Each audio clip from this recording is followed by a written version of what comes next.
Hey, what's up guys? This is Cody on the Cash Kelly and AC Sports Network, bringing you the Michigan post-race video.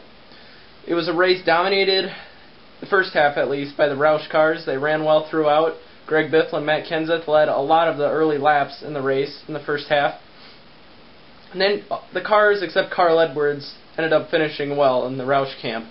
Carl Edwards had an engine problem early, and he's really not peaking right now. He peaked a little too early, I think, and he really needs to pick up his performance before the chase starts if he wants to be considered a championship contender.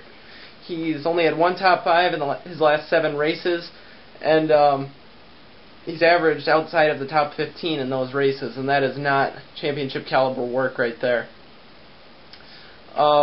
In the race, Jeff Gordon was strong in the middle part of the race, middle to end, and he led his 22,000th lap. 22,000th. I'm going to try that again. He led over 22,000 laps in his career, with this race included, which is a huge milestone. A lot of drivers don't even get to run 22,000 laps, and to lead that many laps is amazing in a career that's legendary, to say the least. He's going to be one of the best in the sport. He's going to be looked at as one of the best when it's all said and done. Jimmie Johnson got up front. He was running top 10, top 15. He was running decent. And then he got lucky when he was in the pit lane. The caution flag came out, and that brought him to the lead because he was one of the first cars to pit. And he stayed out when the other cars pitted on the caution, and that put him in the lead.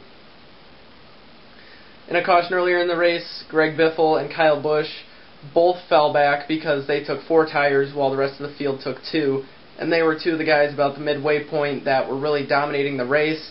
And this was before the caution Jimmie Johnson came out in the lead on.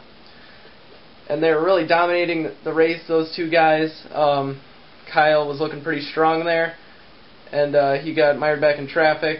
He got up through the traffic a lot quicker than Kurt Busch, a lot quicker than Greg Biffle did.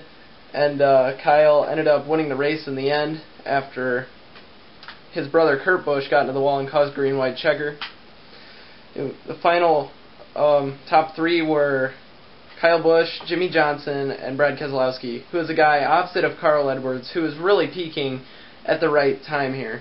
He's, in the last few races, I'm pretty sure in the last 3 races he's finished in the top 3 each race, so that's really good for him. And it's not so much like a few weeks ago it was like, is this guy going to make the chase? The question now is, can he contend for a championship?